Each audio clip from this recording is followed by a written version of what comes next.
Stream on YouTube that will also be part of this. So any of our fans coming to the site or going to our YouTube channel will be able to watch this.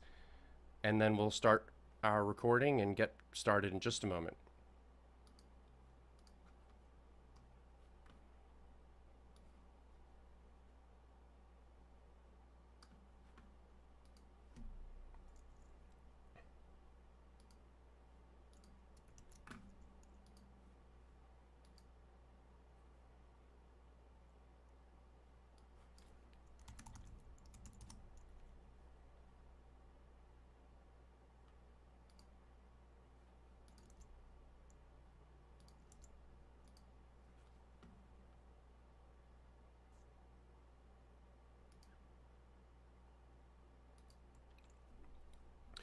Hello and welcome to this Newswise Live expert panel.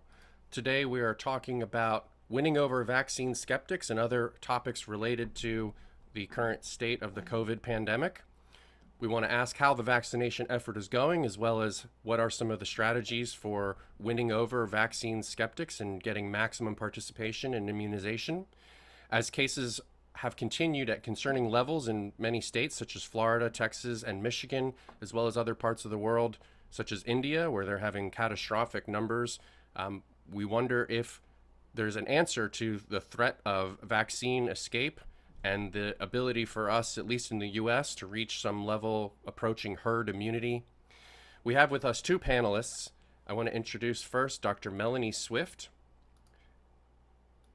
Dr. Swift is co-chair of the COVID-19 Vaccine Allocation and Distribution Work Group at the Mayo Clinic. And we also have with us Dr. Christiane Alexander. She's associate professor at Florida State University College of Medicine. Dr. Alexander, I'll start with you. As a family physician, what kind of questions are you hearing behind people's vaccine hesitancy, and what do you feel like we can learn from what you're hearing from patients? I'm hearing a lot of things about vaccine hesitancy. I mean, as a family physician, we see all ages, anybody who is capable and able to have the vaccine right now, we see all of those people. And I think some of the biggest things that we're hearing have to do with just how quickly they feel the vaccine was made, although we in science know that this has been a long time coming. So that's one thing that I hear. It's just so quick. I want to see what happens. I want to see how other people feel when they get it, that sort of thing. The other thing I hear a lot is fear of the side effects. There's been a lot of talk about from people like me who have gotten the vaccine and the side effects I've experienced or others have experienced, and that fear of feeling really yucky for a few days after getting the vaccine and not understanding that that's the hump to keep you from getting so sick from COVID itself. So there's that. There is the idea that they don't want to, they feel like we're guinea pigs and not wanting to be a guinea pig in the process. And just feeling like it, again, that goes along with the rush. They feel the how quickly the vaccine was made in and of itself. And then very few and far between do I personally hear the conspiracy theories of they're inserting genetic material into my system and things like that. I don't hear that as much as the other fears. And then there's always the few people that say, well, I don't get a flu vaccine. Why would I get this vaccine? Something as simple as that sometimes is the messaging that I'm hearing. Thank you, Dr. Alexander. I want to go ahead to Dr. Swift and ask, how does the vaccine push that we're going through nationally and globally compare to your experiences in the past with efforts to vaccinate a large university community? Like the comparisons of scaling that up, do you think that this is going well or not? It has been extremely different from anything I've experienced before. I think the closest analogy would be the H1N1 vaccine that we had to push out for that pandemic. But compared to other mass campaigns such as flu vaccine, this has been very protracted and very complicated. And complicated in every way you can complicate something, right? We have new vaccine platforms to educate people about and to understand. We have rationing of vaccine where we had many more people wanting vaccine than were prioritized to get it early on. We had confusion over vaccine supply forecasts. We have lots of administration and storage challenges with these complex vaccines that have special handling requirements, different dosing intervals. It's all been very complex. And actually, I'm surprised we've done as well as we have, given all of those hurdles. It's encouraging to me to see that vaccine hesitancy rates are going down. We finally have enough vaccine really across the vast majority of the country for everyone who wants it. And for those of us who've been trying to sort of be gatekeepers during the early stages when we were trying to really ration vaccine for those highest risk people, we knew this day would come, but it's still a bit jarring to have vaccines sitting on our shelves and not have a line around the block. So it's really time that and people who wanted vaccine have largely gotten it by now, and dealing with the vaccine hesitancy is really now our biggest challenge. Thank you, Dr. Swift. Dr. Alexander, I want to dig a little bit further into some comments that you made about the objections that you're hearing from patients, and see if we can clarify a little bit of at least a couple of them. This one about how quickly it was made, and the idea of people getting the vaccines now being sort of the guinea pigs. I feel like looking at the numbers a little bit would be of interest, because it doesn't sound like really a rational or a logical argument, and that maybe is important to understand, that it isn't based in rationality or logic. Tens of thousands of subjects were part of the clinical trials, correct? And that's an extraordinary large group to be done, and being done simultaneously around the world. Can you tell us a little bit more about how that, maybe if that were to speak to people, is something that we can clarify? That is definitely something that I talk to patients about when they bring that up as a concern, is that it is tens of thousands of people that came before the vaccine was even authorized for emergency use. All of those people had to pass through the various phases of trials in order for that vaccine to reach emergency use authorization by the FDA. In addition to that, this particular vaccine, they've been working on variations of this for coronavirus and various other viruses for years.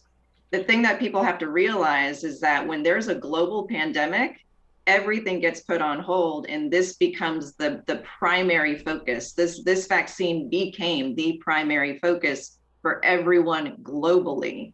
So when we talk about, well, why was it taking so long beforehand? Well, because we were working on other things. Other things were more important. This became the primary thing, the most important thing for the health of the world. And so when you think about it that way, you cut through some of the red tape and some of those things so that everybody could get on the same page and work towards this common goal of getting past this pandemic and keeping people well. So I'll talk about that many times with patients if we get into it, talk about the tens of thousands that came before, that the people who got really sick were those in the placebo group, not in the vaccine arm, and talking about that as well. And that, I'll even use myself as the example and say, well, I've gotten it, and many of your healthcare workers have received it. And we if anybody's being a guinea pig, we were, because we went first. So you can you can spin it. I don't like the word spin, but you can talk about it in lots of different ways so that the people that you're talking to have a better understanding of the process, if that's the concern. Thank you very much, Christy. Just to follow up then on this, what other advice might you give to someone? You mentioned, for example, the side effects, right? Yep. So some people, if they're really thinking this through, they say, I can't afford to kind of be off my feet for 2 days. I've got a family to take care of, or whatever it is. They're resisting getting the vaccine because of that. They almost would rather risk getting COVID itself on the hopes that it's an asymptomatic case, but that may not be the case. What's your advice, or what would your response be to people that is sort of the thought process? Yeah, so I talk about what the common side effects are: headache, fatigue, body aches, muscle aches, feeling run down. that it usually occurs, after that first 12 hours, can last 36, 48 hours. You're right, it can last a couple of days. Talk about their schedules. So is there an opportunity where maybe you could get in on a weekend or when you're not working, just in case you have those side effects, because not everybody has side effects. So that's the other piece of it. So talking through, logistics a little bit in regards to how can we help you get this vaccine, and in addition, give them the information that if they have a side effect, they can take something like ibuprofen, Tylenol, Aleve after, not before, getting the vaccine, should they experience a side effect like that, to prevent it, or to, if they have the side effect, to quell it.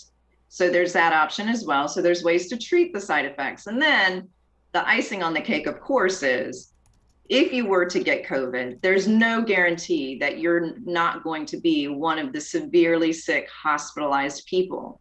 This disease, this virus takes no prisoners. It is hospitalized children. It is hospitalized teenagers. It is hospitalized adults. And yeah, sure, those over 60, 65 are the most at risk, but we're all at risk because nobody understands how this virus works completely yet, in the fact that it affects everybody differently. Thank you, Christy. I want to go next to Melanie, and we have a question from Craig at PBS.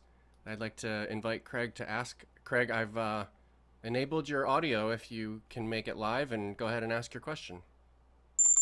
Okay, you able to hear me? We are. Thank you, Craig. Okay, I have two sort of overlapping questions, maybe targeted toward Christy, but either. And that is, first of all, do you find that vaccine reticence is a significant? I'm sorry, Craig. We're getting feedback from your mic for some reason. I need to mute it, so I can relay your question. Craig asks first: Is vaccine hesitancy seeming to be a significant issue among seniors? Melanie, have you seen that at all? Do you have anything to say? Yeah, actually, very little vaccine hesitance among seniors, for a number of reasons. I believe when you look at what causes vaccine hesitance, you can usually categorize the concerns into concerns about the confidence, which is this vaccine safe? Was it well vetted? Do I trust the people who are recommending it? Then there's complacency, which, as Christine was talking about, well, I don't think I'd get very sick from COVID. And then there's convenience or access.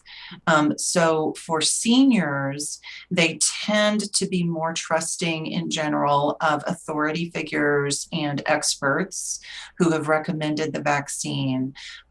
They actually experience fewer side effects from these vaccines than younger people do.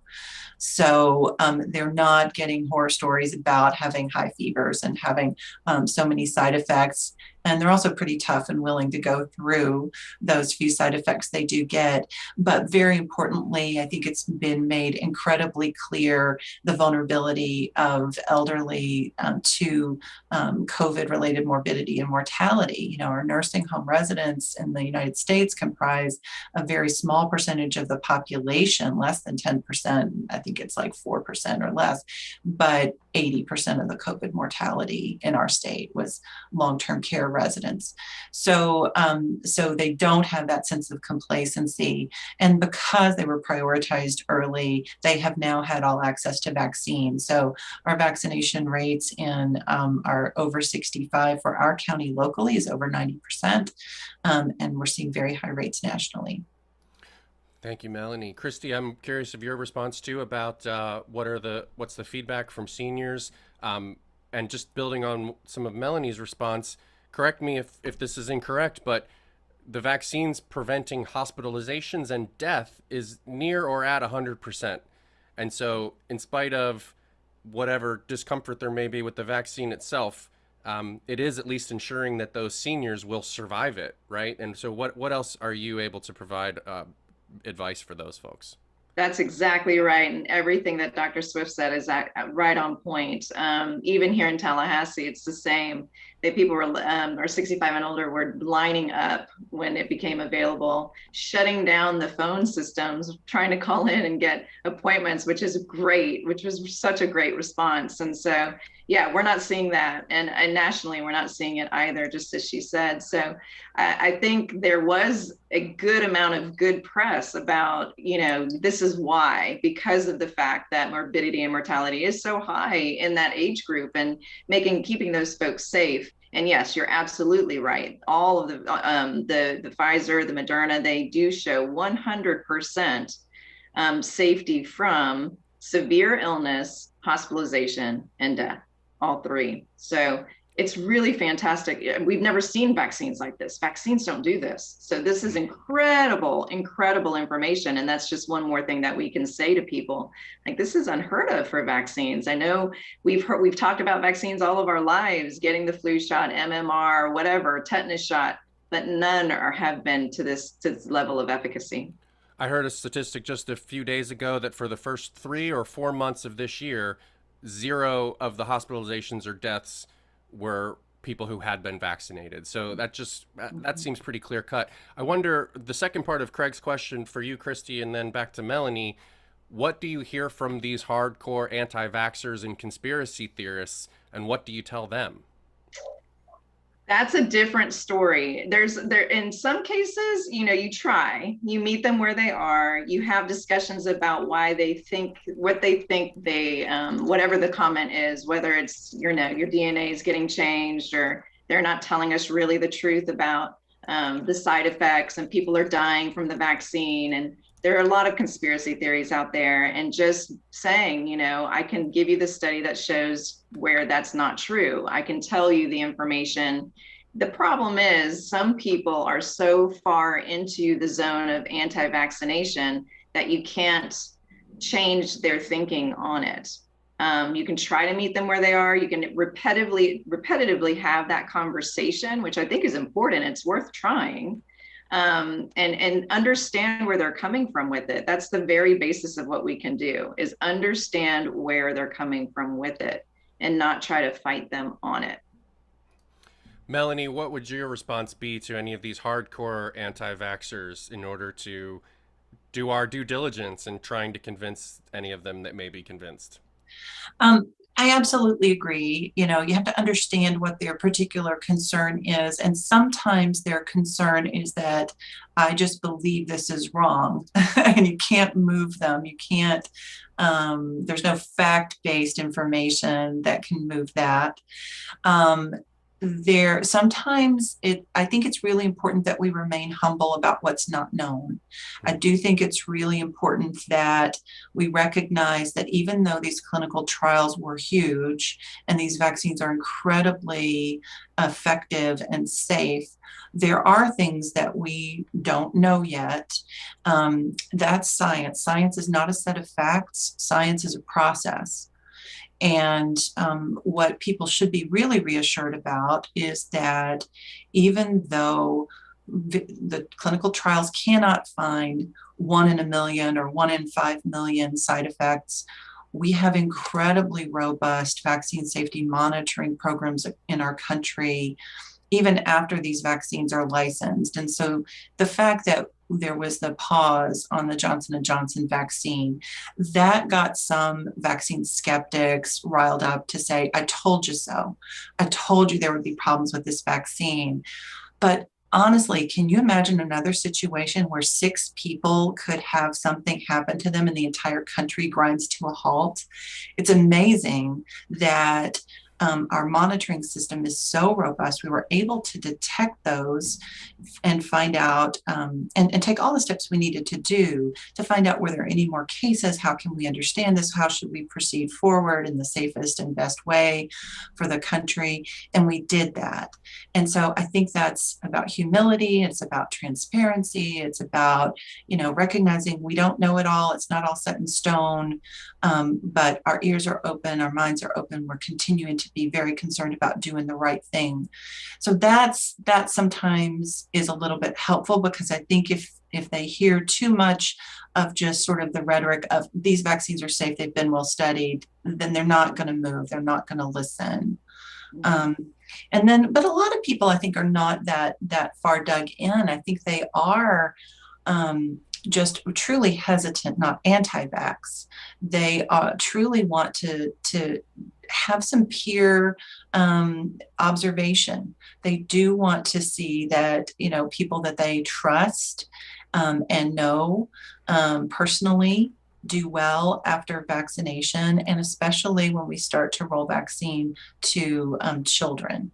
I think we see that conservative kind of stance around safety being the primary reason that people aren't yet quite ready to roll up their sleeve or their child's sleeve. We have a question from Valerie at Very Well Health. Valerie, I've enabled your audio if you'd like to ask this yourself. Hi, thank you. Do you think that, and I'm addressing this to both Dr. Swift and Dr. Alexander, are older people more open to vaccination in general because they're old enough to have seen epidemics in the past, such as, polio, measles, mumps? I'm older. I remember the after effects of polio. Some of my relatives walked with braces and such. Whereas younger people, it's like, the worst we've had was chickenpox. That kind of thing. Absolutely, and the health belief theory, it's, what is your perceived threat? What's your perceived vulnerability? And not only in the elderly population, but in times when areas are being really heavily affected, like India is right now, there's going to be very little vaccine hesitance in India right now, because they're seeing the devastating effect. So whether you're experiencing those effects in your community, in your country, or you remember similar pandemics and epidemics from your childhood, that sense of perceived vulnerability and perceived threat will drive you to want to take vaccination. And you're absolutely right. The anti-vax movement has been largely, ironically, made possible by the success of childhood vaccines. We've eliminated a lot of these vaccines from most people's memory, and so they don't see the need to take a vaccine. Christy, what would you add to that? I would agree wholeheartedly with Valerie that I think people who have gone through something are more willing to protect themselves from the next thing. So in this case, the pandemic, and getting your vaccine because you were part of the polio scare or something along those lines. I think that holds a lot of value. And I think I'll add to that as well, that I think that might be part of the problem with those that are just complacent, as Melanie said earlier, not so much against it, just complacent. Well, it's not going to happen to me. And they don't have any real life experience to touch to that, to say, wow, my best friend got it and they have long hauler syndrome now, or something along those lines. They don't have anything to put it with, so they don't think it'll ever happen to them. So I think there's that sort of that feeling as well with the complacency component of vaccination. I want to ask next, Christy, what are your thoughts about the CDC updating the mask guidelines? First, what's your analysis of it, and can you clarify anything in terms of who should continue to wear masks, when and where should you continue to wear masks, when is it safe not to, and any thoughts about anything that you maybe feel has been the media has gotten wrong about this in the reporting, as well as the specter of the anti-vaxxers, or at least the people not getting immunized, potentially using this announcement to attack the credibility of the process, as well as not comply. Yes, that's a lot of stuff there. So we can unpack it little by little. I think with first off, the recommendation itself, that if you're vaccinated, you no longer have to wear a mask indoors or outdoors, unless you're in healthcare, unless abiding by federal, state, local regulations, local business regulations, things of that nature. But outside of that, not having to wear it indoors or outdoors if you're vaccinated. I think it's based on science. I think we're seeing cases going down. I understand, there's less hesitancy, just as Melanie was saying, more people getting vaccinated, certain areas with really high vaccination rates. So the safety issues, okay, well, we're probably okay to do it in those areas, but you have to look at it not inside of a vacuum, right? So these are some science, and that's science. We can't take science in a vacuum. That's why I love public health too. You have to look at it outside of that and say, okay, yes, the science shows us this. How does that apply to this particular community or this particular group of people or whatnot? So to your point, those that may not have access, as Melanie said earlier, to the vaccine, there are communities that don't have access, for example. And so in those communities, people should probably continue to wear masks. It has to be individualized in a sense that way. Now, there is that blanket statement out there, though, so people will take it and run with it. And I have recently been reading some articles about how those who aren't vaccinated are like, oh, great, we don't have to wear masks now, like misinterpreting what was said there. And that's where it gets really tricky, because we're not going to be wearing armbands that say, okay, you're vaccinated and you're not, and all of this kind of stuff. It's gonna get really difficult in regard, and we're just going to have to watch it like we have been doing throughout the whole pandemic. How does this affect our communities moving forward if people start discontinuing mask use, vaccinated or not? That's the tough part. It's really incumbent on the individual then. The burden is on the individual at that point. Melanie, in the context of these changing mask guidelines, certain institutions, even businesses or employers, are going to be the ones to enforce the guidelines at kind of more local levels, with people who are in the kind of vaccine skeptic category. When they're pressured to get immunized by some organization or their employee, do they trust and abide by that, or do they reject that? And what alternatives might they trust more or less in this process? Okay, yeah, a couple of parts to that question. So first of all, do employer-based mandates work? We have seen from influenza immunization that employer mandates for vaccination do result in higher vaccination rates, significantly so. We have not seen a lot of mandates from employers for vaccination outside of influenza. I think with COVID vaccine, we will see more types of employers actually mandate vaccine.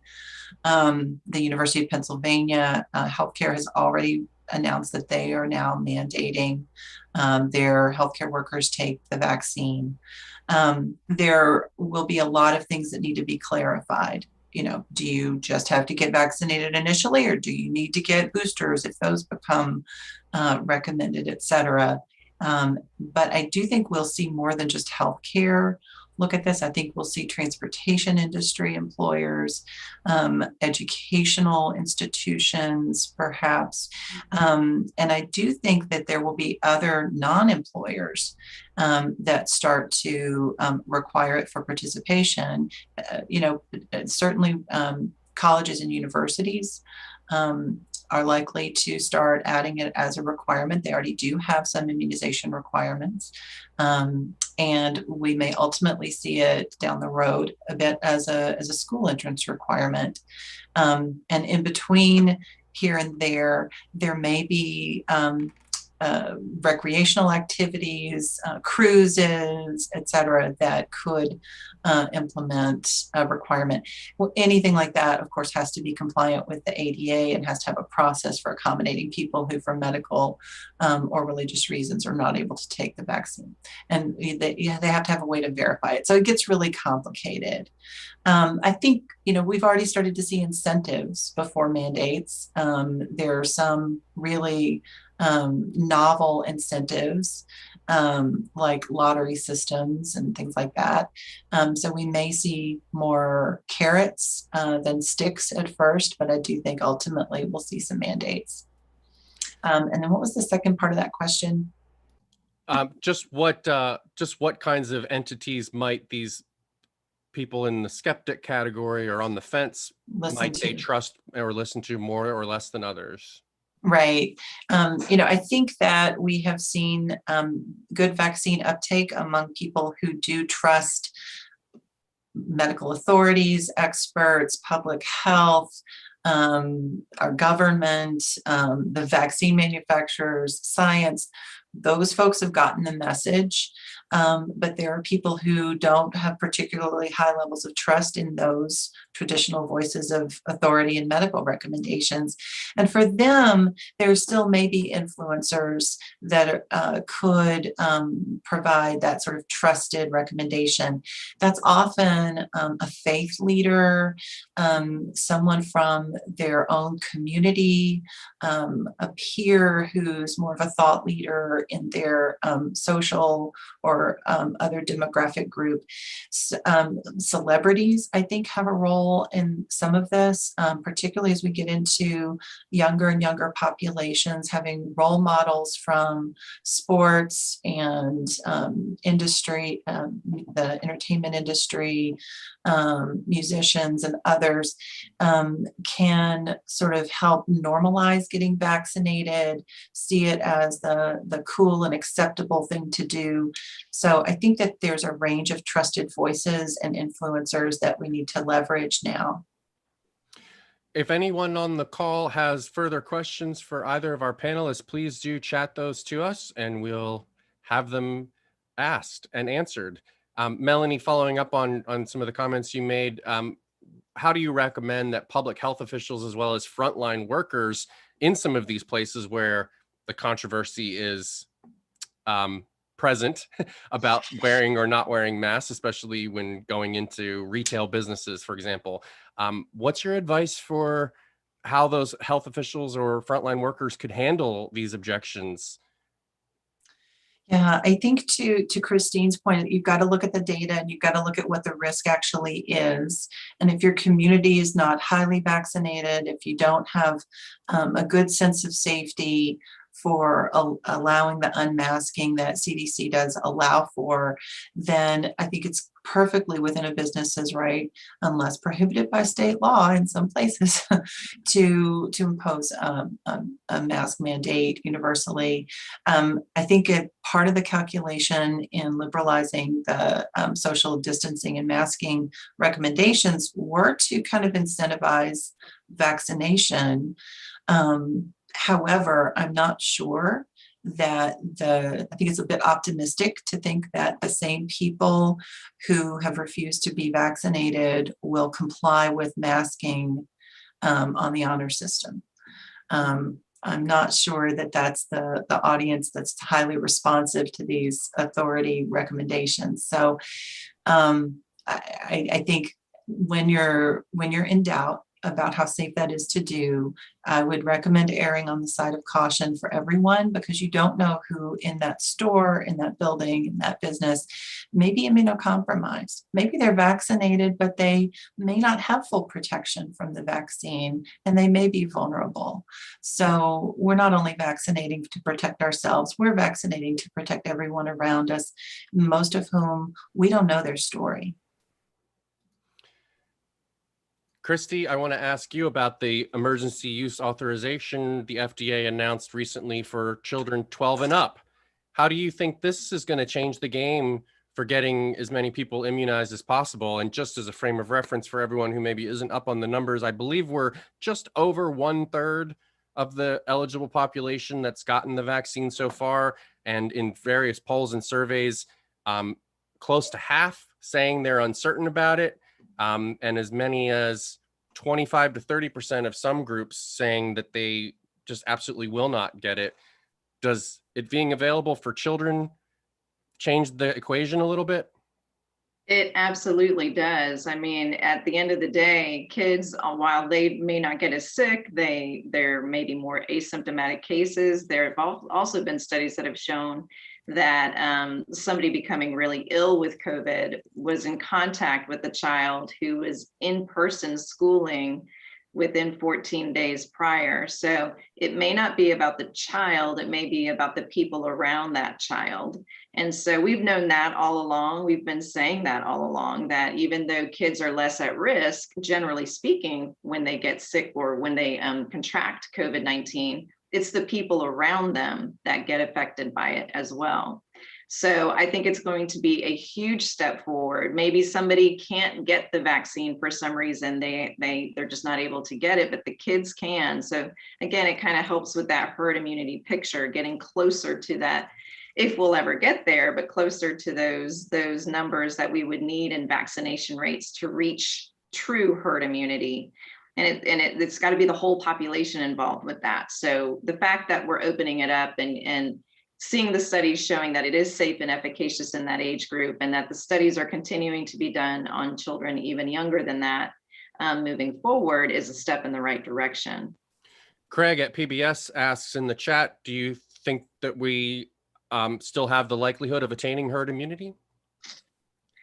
Well, with the numbers you just mentioned of 20 to 30% that are hard nosed against getting this vaccine, maybe not. I mean, if we were able to get every single complacent person vaccinated, and then all of those who want it, full access to the vaccine, if all of those people were vaccinated today, and it was still 20 to 30% that were not vaccinated, we'd have to check and see if 70%, that original 70% threshold of vaccination, holds true for herd immunity or not.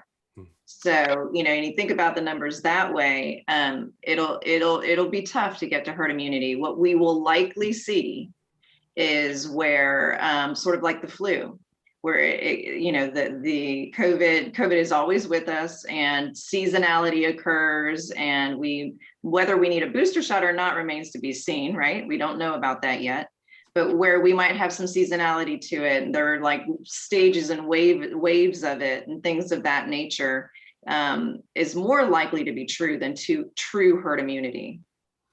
Melanie, what are your thoughts about the likelihood of attaining herd immunity, and building on one of Christy's comments about the seasonality?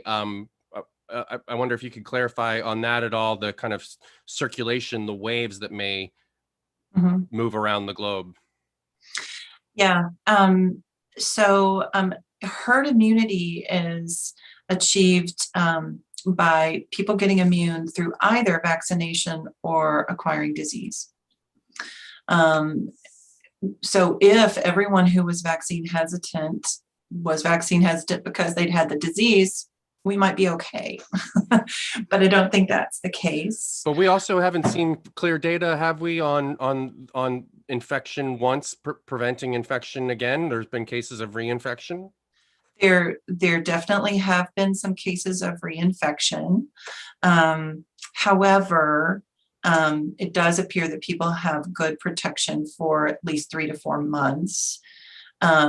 There are some concerning studies having to do with the ability of natural infection to protect against infection with a variant of concern like the B1351 that's in South Africa. Convalescent sera is not very effective against that strain. Vaccine-mediated immunity seems more protective, even though it's not as protective against that strain as it is against our normal strain. So people shouldn't count on, I had it and I got over it, to protect them, right? So so I don't think we're going to get there through natural infection, accounting for all the people that haven't been vaccinated. It would take too long to do that. It would be, of course, painful, costly, horrendous, and it probably wouldn't work because the vaccine mutates too fast. I mean, the virus mutates too fast. So it's really a race against variants and vaccine. We need to vaccinate quickly. We need to stop transmission, because if the virus isn't transmitted, it's not going to continue to replicate and have opportunities to mutate. So speed is really important. I don't know. We still have a shot, I think, at being at a much better place with many fewer lives lost if we just push ahead with vaccine as hard as we can. But I think being realistic, to Christine's point, we are likely to have some circulating COVID moving around the globe. I would think we will likely have hotspots that move. And we will employ other tools besides vaccine. We will employ new surveillance tools, environmental surveillance tools, things like wastewater testing to predict, what's coming down the road and where the next hotspot might be. We might be in a position to deploy things like vaccine to anticipated hotspots. There have been some studies looking at the use of monoclonal antibody as another prophylactic for people who can't take vaccine, but also further treatments are being developed. So monoclonal antibody treatments, antiviral treatments, other treatments will come along. So our fight against COVID is not a one tool in our toolbox kind of fight. We're going to have multiple tools in our toolbox to predict where this disease is going, how it's changing, and to prevent it through vaccination and other social distancing, masking. We now know how to do all that stuff. That's another tool in our toolbox. I think we'll have to whip those out from time to time. We don't know anything yet about seasonality of coronaviruses. And so it may be that there's seasonal changes, or it may be that there are hot spots that come up. And at those times, in those places, we can, blow the whistle and say, okay, masks back on, 6 feet apart, the drill. Let's keep this from becoming a problem in our area. On the question of the vaccine's approval for children 12 and up, what are your thoughts about how the vaccine skeptics or the vaccine hesitant would respond to that? Do you think that requirements for children in those families to get vaccinated is the only path? Things like attending school or youth sports, or what are your thoughts about that? Children in families where the adults are hesitant. I don't think it would be terribly productive to implement really harsh mandates for things that the kids need, like the ability to go to school, being contingent on being vaccinated. Discretionary activities like extracurricular things and trips, perhaps, but I think there'd be a lot of pushback. The clinical trials in children have been smaller, and it is still on an emergency use authorization. And I think that when it's got a full FDA license, there will be a segment of parents who've become more comfortable with it, because I think that emergency use label still has many parents concerned about safety. There's many more concerns. I hear voiced from parents about long-term safety with children, even though we don't have reason to believe that's a concern. I think it will take a while to convince them. But other incentives would be sort of the natural consequences of getting vaccinated or not getting vaccinated for the quality of life of that kid and that family. So if you get exposed to someone with COVID and you are not vaccinated, you still have to quarantine. And that means not going to school. That means not going to the soccer game. That means not going on the school trip. That means all the things you want to do out of the blue without being able to predict it. You're benched for 2 weeks. And then if you get it, your siblings, if they're not vaccinated, then they get to quarantine as well, So that's a huge impact on that child and that family. And the ability to just get vaccinated means they could go on with life as normal. And I think that might be a much bigger incentive and more well received as a message for families than our school's going to start requiring that your child take this vaccine that you think is still experimental. We have a question in the chat from Nancy at Linkwell Health. I'll pose this first for Melanie and then get Christy's thoughts. From past experience, is there any evidence that as a higher percentage of the population gets vaccinated, those who are hesitant may be more likely to take the vaccine later? Are they open to changing their minds as those around them seem to avoid the disease and serious side effects?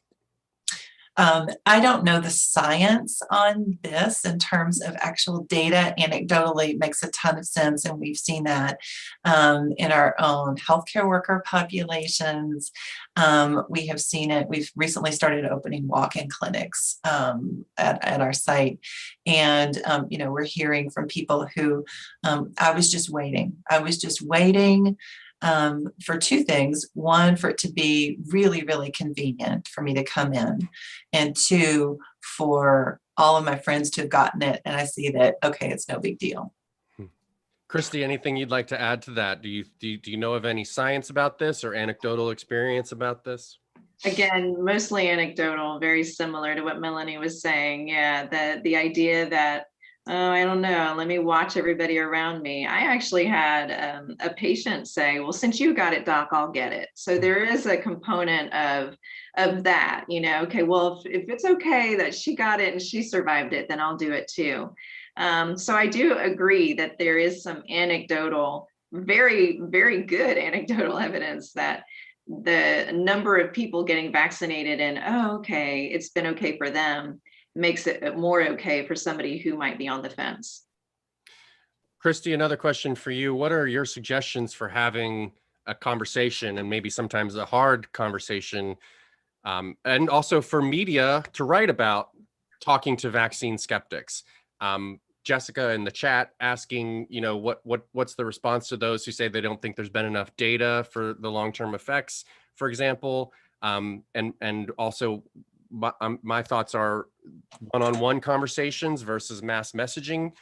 What are your thoughts about those different aspects of convincing them? Well, I think Melanie was spot on earlier. We have to be very transparent and we have to be humble with what we do know and explain that this is a learning process for all of us. But what we know for sure right now is good, that the evidence we have at this time is strong. And so, and to your question about individuals versus mass communications, I think really on the individual level, a lot of it does need to be sort of grassroots and on the individual level about where that person is. Like I said earlier, what are they thinking? Why is it that they're concerned? What is their specific concern? And let's talk about it.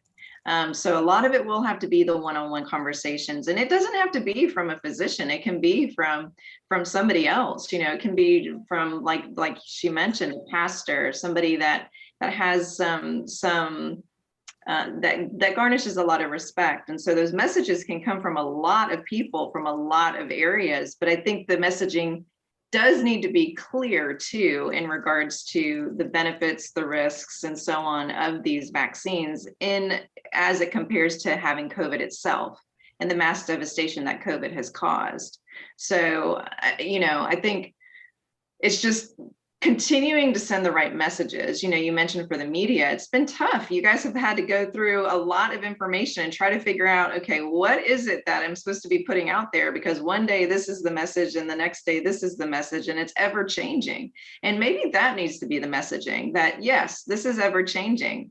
That is science. That is part of the process of learning about what we are learning about COVID-19. But we are always giving you the best information we have at that moment. And so based on that information right now, this is where we can go with it. Digging a little deeper on this question, I want to call on Carol, a freelance writer in the audience. Carol, go ahead with your question. Hi, thank you very much. So my name is Carol Perlman. I'm from Mexico. And I think one of the challenges in addressing anti-vaxxers is that we have different audiences, and it's very difficult to talk to their audiences. So my question is how to address or how to cross that barrier. We're so divided. I feel that we as science communicators, we talk to our audiences and it's like a little echo. And to cross and to talk to those other audiences, the anti-vaxxers audiences, I think that's our biggest challenge. Our biggest challenge. I'm sorry.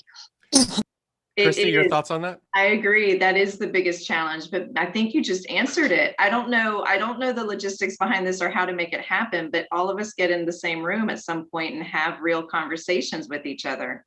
I think that's the answer to a lot of what's been going on this past couple of years. If we could just get in a room and have a conversation about what our concerns are on both sides, so that we're not hearing the echo chamber all the time and they're not hearing their echo chamber all the time, that we can cross that path and kind of come to some sort of understanding between the two groups as to why we're saying what we're saying and thinking what we're thinking. And maybe that would be the beginning of a coming together of these issues.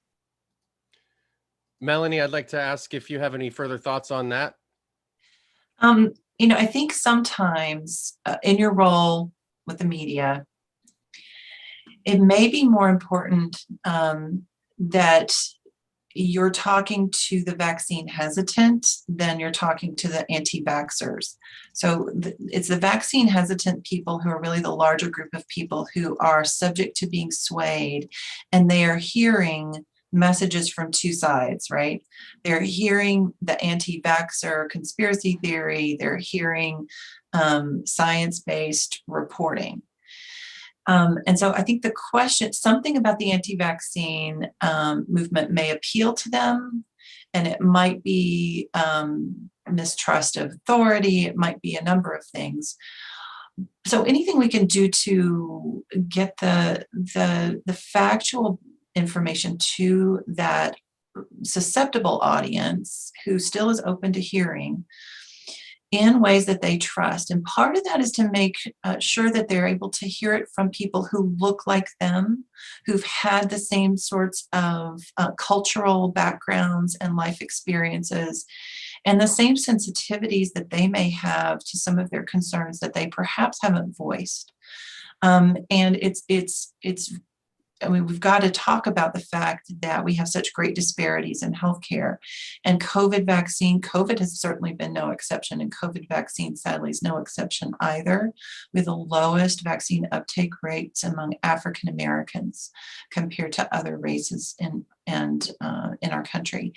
And well, no wonder, we have had this legacy going all the way back to the Tuskegee syphilis experiments and, just atrocities. And the clinical trials were diverse. The clinical trials had large numbers of African Americans enrolled. They did really well. And I was talking with someone about this the other day. It's not enough to hear for that an expert has looked at the data and yes, it was representative and yes, it is diverse and applicable. It's important to know that the person you're hearing this from looked at the data through an equity lens, that they looked at it with full knowledge of all of the concerns that your community has, and they're still able to come forward and tell you, okay, I can reassure you on this score. So, in terms of advice for media, I would say get as many different representative voices out there, get them very well acquainted with what the data actually show, and present it from as many different perspectives as you can, because there will be someone out there who will say, okay, finally, I'm hearing this from someone who knows what I'm really afraid of. Question for Christy. We have Lawrence Balter, a freelancer from New York. What do you say to one of those skeptics that you mentioned who might say things are ever changing and therefore why not wait a little while? Right. So I would say that's true. Things are always changing. And if you choose to wait, I understand that, but know that the risk of coronavirus is still very, very real. COVID-19 is very, very real. And that we're still seeing, although the numbers are decreasing, we are still seeing several deaths. The numbers are not where we were when this pandemic started, certainly. The rates are still very, very high, although they're decreasing. And so the quicker that we can get people immunized and taken care of vaccination wise, the quicker that we can feel safe knowing that we're not spreading that disease, that we're controlling it, that we don't have another hotspot, that we don't have another uptick, that we don't have another breakthrough, and we can protect ourselves into moving into this new normal going forward. While waiting, you might get it and be asymptomatic and give it to 5 more people. I just feel like that's the most compelling thing.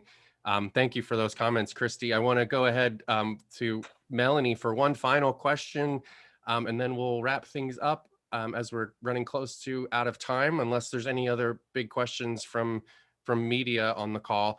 Melanie, tell us what, let's be candid here. What's the worst case scenario if vaccine hesitancy keeps us from reaching that herd immunity?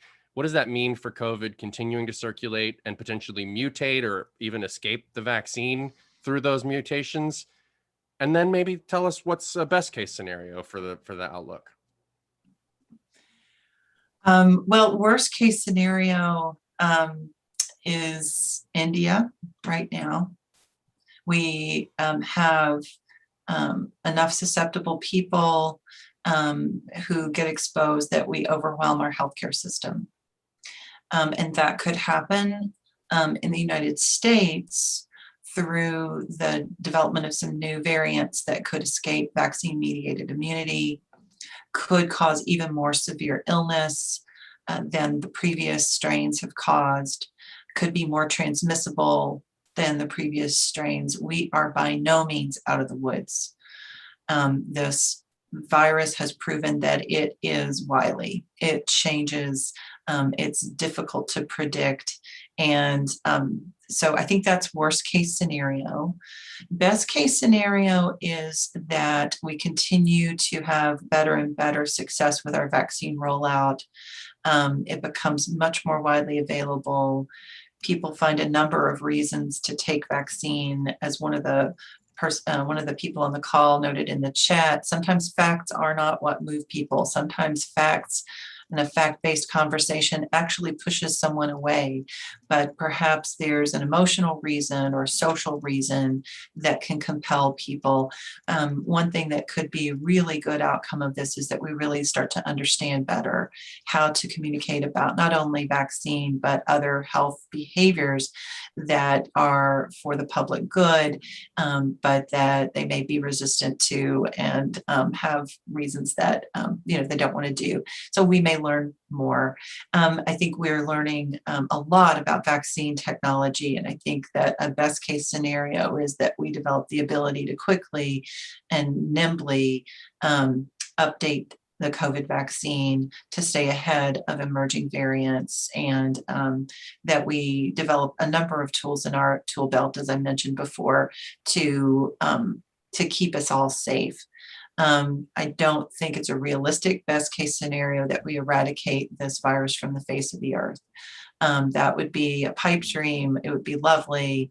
I don't think it's at all realistic, but I think short of that, the best case scenario is we essentially can return to life to normal with just much more respect and support for our public health efforts and our public health experts than we've had before, because we really need them now like never before. Thank you very much, Dr. Swift.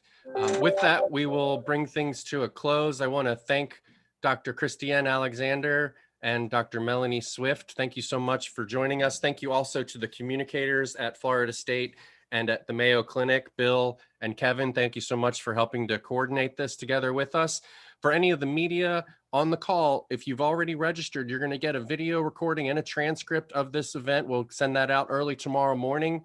If you didn't register and you just clicked an invite link and you want to get those materials, please send us a quick email to info@newswise.com and we will make sure to get you on that list. With that, we'll go ahead and close. Thank you again, Dr. Swift and Dr. Alexander. And I'll say to everyone, stay safe, stay healthy, and good luck.